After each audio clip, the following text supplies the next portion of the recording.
All right, one more time. Good morning and welcome all. And actually, welcoming all is what today's talk is about. UFB's mission statement starts with, "We welcome diversity. We commit to affirm the inherent worth and dignity of every person." UFB has been recognized by the UUA as a welcoming congregation since 1998. In 2024, we voted to reaffirm our commitment to annually follow a set of practices as a welcoming congregation. As part of those practices last year, many of us watched the UUA's Transforming Hearts collective videos. One message from those videos is the reason for the talk today. We learned in the videos that there is a difference between welcoming all to our congregation and making it all feel welcome and safe in our congregation. Consider this situation. Say I'm in a group talking with 3 or more UU members at coffee hour today, when one person in the group makes a comment offensive to another group member. It could be directly at them, or it could be an indirect comment, but offensive to their race, gender, sex, ethnicity, disability, age, or religion. The comment could be unintentional or said as a joke. I'm a bystander. The comment isn't directed at me or anything about me. And when I hear it, I know it isn't right. I feel it in my gut and in my heart. I can see the offended person feels uncomfortable. But how do I respond? Maybe I'm too shocked at the moment. Or I pause while I think of the perfect retort. Maybe I don't want to offend the offender. Maybe I'm overreacting. If the group is large, maybe someone else will say something. By the time all this goes through my head, the moment to act is gone. Nothing is said. The comment goes unchecked.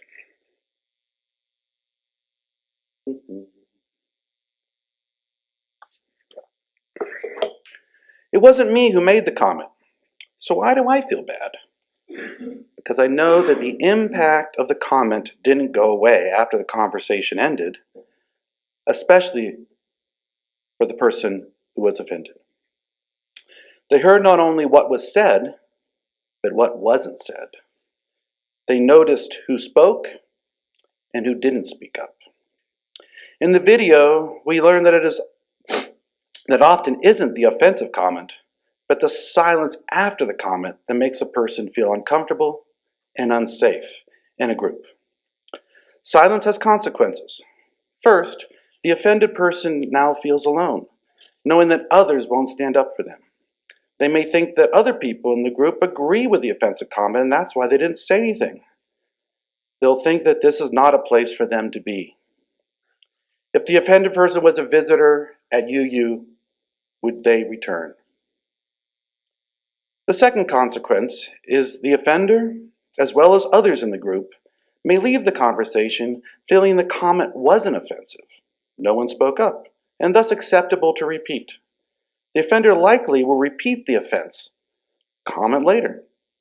Others in the group may develop groupthink, adopting the same offensive behavior or beliefs. As Unitarian Universalists, we care deeply about social justice and our commitment to affirm the inherent worth and dignity of every person. However, that commitment falls short in our silence. We permit beliefs that are counter to our, However, the commitment falls short if, in our silence, we permit beliefs that are counter to our principles to fester and grow. There is a saying, what you permit, you promote. So what could I, or we, do differently in a similar situation to the one I presented? Are there actions or strategies that could lead to different consequences? Today, I'll talk about some strategies that can be used, which, if practiced, would demonstrate to the offended person that the offender's comments are not welcome and that they are safe here. This is the primary and by far the most important consequence of breaking the silence and becoming an active bystander. Unfortunately, there is no magic wand to make us fearless fighters and masters of witty comebacks. There isn't a set of retorts that covers all offensive comments. In fact, a witty retort is probably the wrong response. Again, the goal here is not to argue with the offender or escalate the situation or win an argument. Our goal is to make the offended person feel welcome and safe. Active bystanding is the practice of recognizing harm and choosing to respond in ways that reduces that harm. There are 5 strategies that we learned in the videos of intervention, and I want to talk about them today. They all start with the letter D, which helps us to remember them. Adopting these strategies does require a little thought, a little practice, a little more courage, and most of all, a strong commitment to standing up for our UU values. The first strategy is direct intervention. Active bystanding is not about confrontation, nor is it about winning arguments. It is about care. Care for the person that is offended, as well as care for the community. Think of active bystanding as not calling someone out, but as calling in the community. So sometimes the most powerful response is the simplest. I think Jill goes by they, them pronouns. Can you explain to me why that's funny? Can we pause for a moment? I'm uncomfortable with that comment. Direct intervention doesn't require elegance. It requires clarity and respect. You are naming what you see and setting a boundary. Don't be rude or offensive in return. Don't flame the situation. Escalation will result in singling out the offended person and making them more uncomfortable and feel less safe. Direct intervention can be harder in large groups. Social psychologist Philip Zimbardo studied bystander behavior and noted that most people who witness harm do not intervene, even if they feel they should. He noted that the larger the group, the less likely people are to intervene. You might think the opposite, that in a group they would feel strength in numbers. However, they either fear the potential condemnation of peers or expect someone else to respond first. We must break that habit and trust our peers to back us up. If we think others in the group agree with the offensive comment, why are we in here? So don't wait for the perfect reply. Go with a simple, concise, and direct response, and fear not. Depend on others to chime in with support. The second strategy is delegation. It may be a good strategy if you think direct intervention may lead to escalation. Delegation might take the form of asking a group leader to join the conversation. Reverend Liz, could you please join our conversation?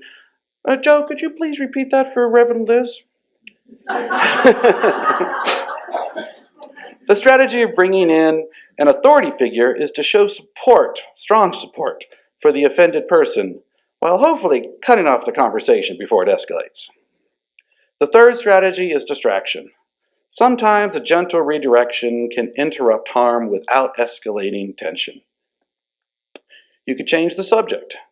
What do you think the Bears' chances are this season? Ask a neutral question. Do you know where the board meeting is? Or create an opening for the conversation to move elsewhere without the offender. I just remembered we need to plan the next event. Jill, could you come with me? Distraction is not avoidance, it's a strategy. It can protect the offended person from more harm and de-escalate a situation in the moment. But it is best to follow up distraction with the next strategy. That strategy is, the fourth strategy, is delayed action. Sometimes the moment passes before we act. We freeze. Don't worry, freezing is not a moral failure. It is a human response. Psychologists tell us that in moments of stress, our brain often default to freeze, fight, or flight. Even if we practice the above strategies, there will be times when we freeze or flee. However, we can still make a difference with a delayed response. Delayed action might be checking in with the person harmed and letting them know how you felt about the comment. This lets them know that the comment is not in line with the group's beliefs. You could also be following up with the person who made the offensive comment and letting them know your thoughts. If you choose distraction in the initial conversation, it is good to follow up with the offended person and let them know your support. The fifth strategy is documentation. Documentation deals with situations when harm is intentional and ongoing, requiring stronger intervention. The goal of the first four strategies is to avoid the fifth. If you have to do documentation, it's best to bring in some help. So, these 5 active bystanding strategies are intended to make the offended person feel welcome and safe. There are other effects that you can hope for while also keeping reducing harm as the primary goal. The secondary effect of active bystanding is that the person who said the offensive comment learns that such comments aren't acceptable. That person may put more thought into what they say next time. A third effect may be that others in the conversation who hear the offensive comment and hear you speaking up will be swayed not to believe the offensive comment is appropriate. In groups that adopt active bystanding as a normal practice, choosing direct intervention becomes less scary. Other members recognize the action for what it is. As others see active bystanding being practiced in the group, they will be more comfortable taking action the next time themselves. Finally, if active bystanding is the norm in a group, when an inadvertent comment or slip is made, the offender may more likely see the active bystander as trying to help and react appropriately. To help us with this, we are going to do a short skit up front with the help of our volunteer role players from SJAC, Robin, Katie, and joined by Tanya, and with a little help from you. I'll ask the congregation input for 2 of their lines that you give me, and so we can practice a little bit about thinking about active bystanding. And before we start, I want to emphasize that the goal is not perfection, just breaking the silence the best way you can. So here we go. I'll set up the situation. Grab the mic. All right, everyone hear me on the mic? Okay. Okay. We have 3 committee members here. We have Skylar. I'm Skylar. We have Sally and Phyllis.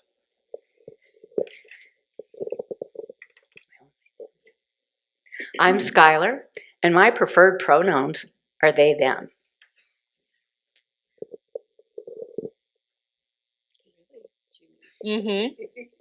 I'm Sally. I'm Phyllis, and I use she, her pronouns. Skylar just finished writing up a wonderful report. Thank you, Skylar. Skylar, Phyllis, and Sally are talking the next day at coffee hour in the social hall. Skylar just finished writing up a wonderful report. Oh, no, yeah, right. You, Skylar. Skylar, thanks for finishing up the report. Sally, do you think they should present it? Skylar wrote the report, so she should present it. Okay, now I need your help. All right, so let's see here. What direct response would you suggest Phyllis uses in this situation?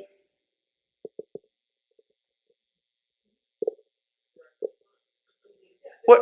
They should. What's that? They should. They? Just jump in. They should. Oh, they should. Just say the words they should. Yes. Any other direct responses or indirect or anything else? Didn't you mean they? Sally, don't you use they, them pronouns? Skylar, don't you use they, them pronouns?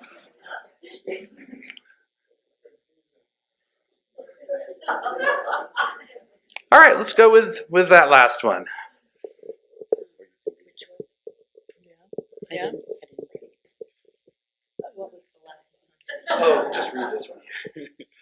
Just read the one that's in there. Where? Skylar wrote the report? No. We didn't practice this before. Can you tell? Yeah. Now look, you know what? I can't see that.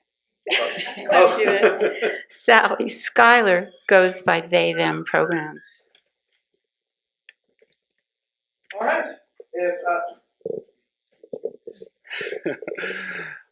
If Sally recognizes Phyllis is just trying to help, she could reply, Thank you for correcting me. I will try harder next time.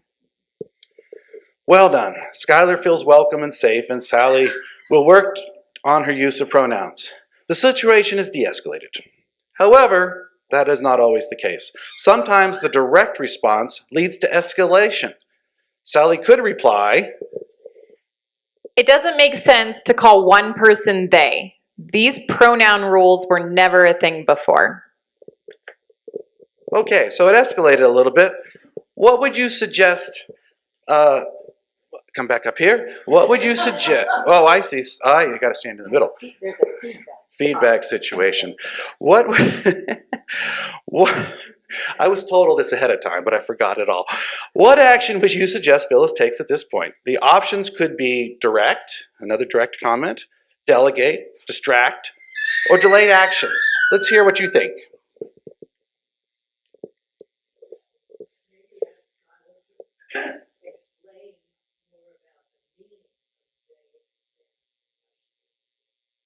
Yep. That would be, so one thing would be to ask Skylar the meaning of why they use the they, them pronouns. And what they mean. Yeah. Reverend Roxy, can you come over here?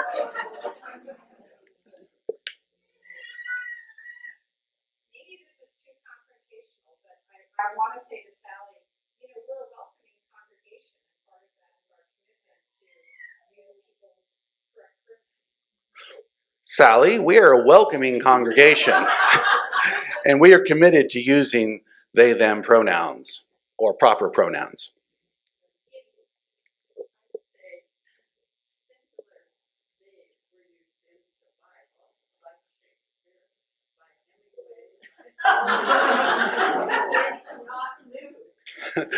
Them pronouns were actually used in the Bible by Shakespeare, Hemingway, and all through history, we'll just say.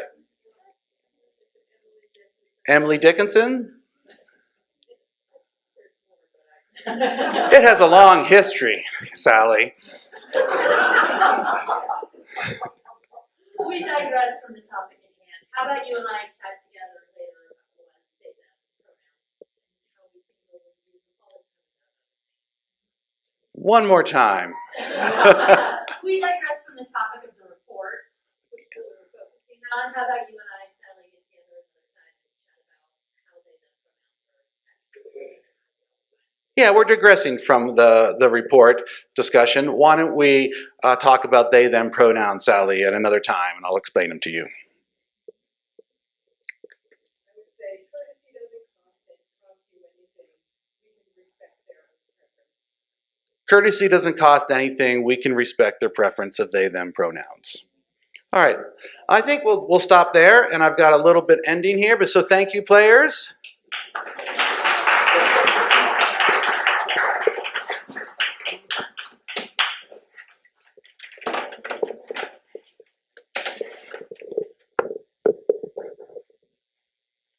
All right, I'm going to have a short finishing up here. The scenario we played out here was about pronouns, but active bystanding applies to a range of offensive comments made inadvertently, jokingly, or intentionally. The comment could have been about Sally's race, gender, sex, ethnicity, disability, age, or religion. And it need not be directed at Skylar or a particular member of the group. Sally could have said, Skylar shouldn't present it. It's always best for a man to present. Or, no, a younger person should do that. The situation we presented was said at UUFB, but active bystanding can be practiced at other groups, amongst friends, at home, and at work. However, in any situation, you should consider your safety and the safety of the offended person. If you're in a hostile environment, direct intervention may not be the safest choice. It might be best to move on to distraction or delayed action. The goal of active bystanding is not to get into an argument, but to make the offended person know you support them and make them feel welcome and safe. Active bystanding requires us to stay calm, not overreact, not argue, but to reduce harm. It also requires us to tolerate some discomfort. Working for social justice is rarely comfortable, but nor is staying silent. Quoting UU theologian Rebecca Barca, the question is not whether we suffer, but how will we suffer and for what? Is it better to suffer the discomfort of speaking up or the deeper ache of knowing we stayed silent? The more we speak up, the less discomfort we, as a whole, will feel. Over time, I hope that active bystanding will be the norm, setting good examples for all to follow and help us reach our goal of being a most welcoming congregation. Thank you for listening.